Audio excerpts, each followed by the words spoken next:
آپ تو اس وقت سوال کیا کرتے ہیں جب کوئی اور نہ ہو، تو موقع پہ کام آنے والی چیز ہیں. آج پہلی دفعہ ہی آپ اٹھ کھڑے ہوئے ہیں، تو پھر کسی اور کو نہیں موقع ملے گا. بس ایک ہی سوال کر رہے پھر اس کے اچھا بعد بس ٹھیک ہے، جزاک اللہ. یہ نماز پڑھتے وقت سجدہ کی جگہ دیکھنا کیوں ضروری ہے، اور اگر آنکھیں بند کر لیں تو وہ مکروہ کیوں ہوتا ہے؟ ٹھیک ہے. آپ نے میرے سامنے آنکھیں کھولی ہوئی ہیں کہ نہیں؟ جی. بند کیوں نہیں کرتے؟ نماز کے وقت کچھ کبھی مجھے میری بات کا جواب دیں. مجھ سے بات کرتے وقت اب یوں کو نہیں کر لیتے، اس لیے کہ آپ کا نفس بتا رہا ہے آپ کو کہ جس سے گفتگو کی جائے اس کے سامنے آنکھیں بند کر کے کھڑا ہونا مناسب نہیں ہے. اور رسول اللہ صلی اللہ علیہ وسلم نے فرمایا ہے کہ نماز میں احسان کرنا چاہیے. احسان کی تعریف یہ ہے کہ یوں محسوس کرو کہ تم خدا کے سامنے کھڑے ہو اور خدا کو دیکھ رہے ہو، اور اگر یہ نہیں تو کم سے کم یہ تو دیکھو کہ خدا تمہیں دیکھ رہا ہے. اس لیے یہ شرط ہے کہ آنکھیں کھلی رکھی جائیں اور بند آنکھوں کے ساتھ بات نہ کی جائے. دوسرے بند آنکھوں سے غفلت بھی پیدا ہوتی ہے، اور ایک قسم کی غنودگی یا غفلت کی کیفیت طاری ہو جاتی ہے. کھلی آنکھوں کے ساتھ انسان ہوش سے بات کرتا ہے.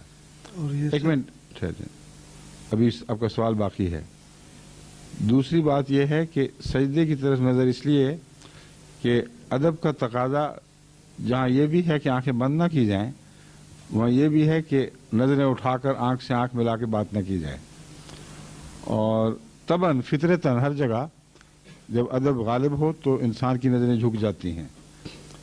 اس لیے حضرت صلی اللہ علیہ وآلہ وسلم نے فرمایا کہ سجدہ گاہ پہ نظر رکھو.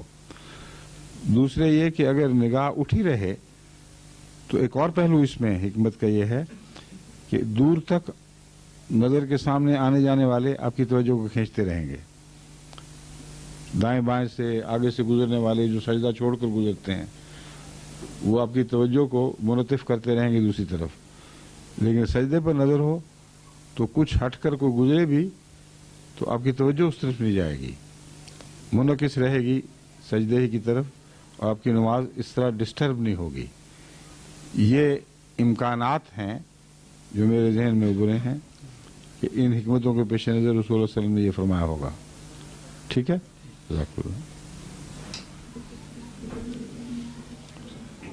تشریف لائیے. جی میں بلجیم جماعت سے تو میرا تعلق نہیں ہے، میں جرمنی سے.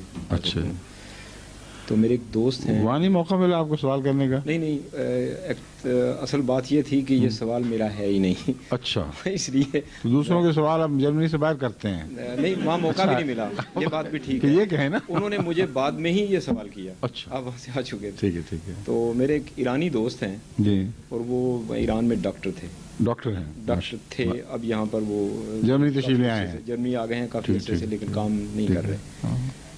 تو انہوں نے ایک لمبی وہاں کی جو ظلم اور زیادتی کی داستان ہے وہ آپ کو سنائی تھی، وہ سنائی کہ وہاں مولویوں نے. وہ کرد ہیں یا ایرانی ہیں؟ ایرانی ہیں. ایرانی ہیں. اور انہوں نے کہا کہ جی وہاں پر ملا نے یہ کیا ہے، وہ کیا ہے. بہت زیادہ واقعی خوفناک، شدید خوفناک ہے واقعہ. ٹھیک ہے.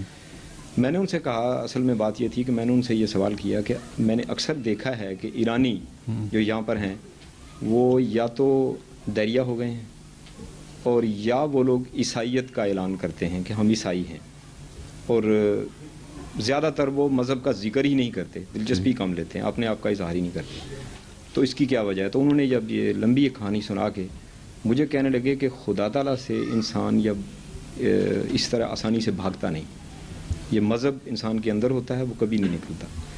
تو وہ کہنے لگے کہ میں نے بھی کئی بار یہ سوال کیا ہے، تم ہی مجھے بتا دو کہ آخر اتنا جب ظلم ہوا ہے تو بے شمار ان گنت بے گناہ تھے، لکھوں کھا لوگ تھے جو بالکل بے گناہ تھے.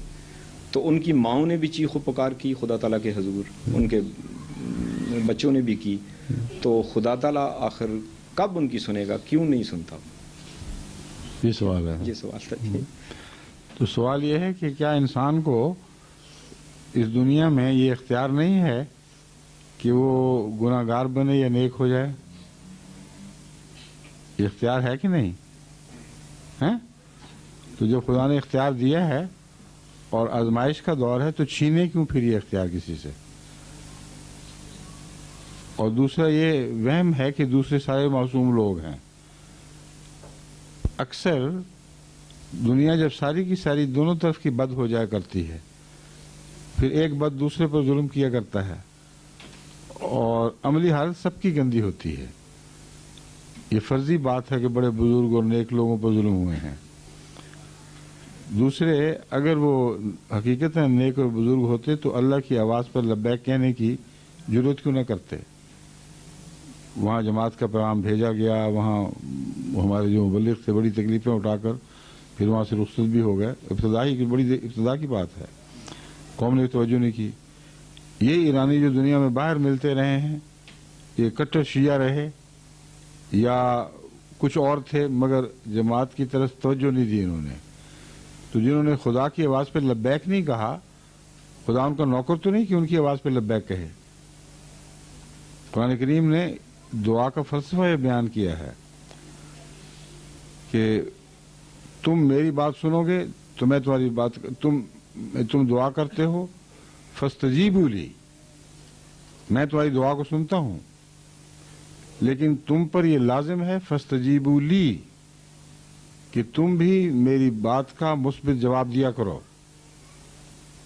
یک طرفہ فیصلے نہیں ہوا کرتے. تعلقات اگر ہیں تو دو طرفہ ہوں گے، خصوصاً مالک سے تعلق یک طرفہ ناممکن ہے.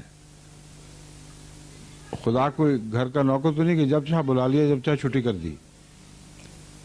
ان لوگوں نے کب خدا کی آواز پہ لبیک کہا، کب اپنے حالات بدلے، کب فرضی مذاہب سے نکل کے باہر آئے، کب خدا کی آواز پر لبیک اس وقت کہا یا اب تیار ہوئے ہیں. ان کی ساری زندگی بتا رہی ہے اور ان کا دہریہ ہونا بتا رہا ہے کہ پہلے بھی خدا سے کوئی تعلق نہیں تھا. یہ ساری باتیں قابل غور ہیں. کائنات کے نقشے کو سمجھا جائے، اللہ تعالیٰ نے انسان کو اس کی آزمائش کے لیے اس دور میں آزاد رکھا ہے. جب آزاد رکھا ہے تو اس میں ظلم بھی ہوں گے. ان ظلموں کے نتیجے میں اگر وہ بندے جن پر ظلم ہوں وہ خدا کے بندے ہوں تو اللہ پھر اپنی طرف سے اس کی جوابی کارروائی کرتا ہے، ضرور کرتا ہے. جو نہ ہوں ان وہ نہیں کرتا. یہ قانون ہے. پاکستان میں دیکھیں کیسی جوابی کارروائی خدا تعالیٰ کی طرف سے ہو رہی ہے. جب یہ شروع میں انہوں نے ظلم کیے جماعت پر تو وہ خطبہ آپ دوبارہ سنیں تو حیران رہ جائیں گے کہ کس طرح لفظاً وہی ہوا ہے. میں نے کہا تم ایک دوسرے کو مدد کے پکارو گے، کوئی تمہاری مدد کو نہیں آئے گا. تمہاری ساری قوم پھٹ جائے گی. تم مظالم کرو گے ایک دوسرے پر، کوئی نہیں تمہاری سنے گا. اور تم سمجھتے ہو کہ تمہارے یہ جرائم بغیر سزا کے چلے جائیں گے؟ ہو ہی نہیں سکتا. یہ وہ کسی نے وہ دوبارہ خدا سن کے مجھے کہا کہ وہ حیران رہ گیا ہے. ایک ایک لفظ، ایک ایک نقشہ بین ہی اسی طرح ہوا ہے جیسا کہ آغاز کے خطبات میں نے پاکستان کو متنبع کیا تھا. تو ہم خوش تو نہیں ہیں کہ ان کو تکلیف پہنچتی ہے، مگر اس بات کا اور بھی دکھ ہے کہ ہماری قوم ہے جو اس قدر مصیبت اٹھا رہی ہے لیکن توجہ نہیں کر رہی. جو باتیں ہیں پاکستان میں جماعت احمدیہ کے خلاف ہوئی تھیں وہ ایک دوسرے کے خلاف کر رہے ہیں. ایک دوسرے کو کافر، ایک دوسرے کو غیر مسلم، ایک دوسرے کا اغوا، ایک دوسرے کے گھر لوٹنا، قتل و غارت، اور کوئی پوچھنے والا نہیں.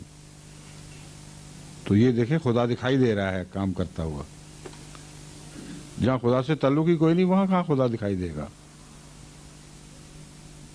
سمجھ گئے؟ شکریہ.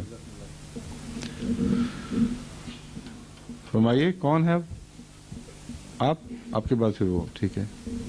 السلام علیکم. وعلیکم السلام ورحمۃ اللہ. میں کراچی سے تعلق ہے جی. میرا سوال ہے، فرض کے بعد جو تسبیح کی جاتی ہے